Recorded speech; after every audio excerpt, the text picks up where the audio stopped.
السلام علیکم، welcome to my channel آج تک اردو۔ پاکستانی نوجوان کی شہد کی مکھیوں سے دوستی۔ صحرائے تھار میں شہد کی مکھیوں اور نوجوان کی دوستی مثال بن گئی۔ گزشتہ 10 سالوں سے شہد توڑنے والے نوجوان اور شہد کی مکھیوں کے میاں ملاپ نے علاقہ مکینوں کو حیران کر دیا۔ تھر پار کر کے شہر چھروں کے رہائشی حبیب اللہ کی وجہ شہرت شہد کی مکھیوں سے اس کی وہ دوستی ہے جواب علاقہ بھر میں مشہور ہو گئی ہے۔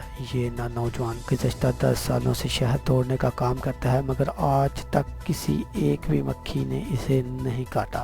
حبیب اللہ شہد توڑتے وقت نہ صرف زہریلی مکھیوں کو مٹھیوں میں بھر کے اڑاتا ہے، بلکہ انہیں اپنی قمیض اور کپڑوں میں بھی ڈال لیتا ہے۔ اگرچہ حبیب اللہ کا کام شہد کی مکھیوں سے ان کی محنت اور اثاثے کو چھین لینا ہے، مگر باوجود شہد کی مکھیوں کی اس پر مہربانی سمجھ سے بالاتر ہے۔ اگر آپ کو یہ ویڈیو پسند آئے تو ویڈیو کو لازمی لائک کریں، ویڈیو کو شیئر کریں اور آج تک اردو چینل کو لازمی سبسکرائب کریں اور بیل آئیکن دبائیں تاکہ لیٹسٹ اپڈیٹ آپ تک پہنچ سکے۔ تھینک یو، اللہ حافظ۔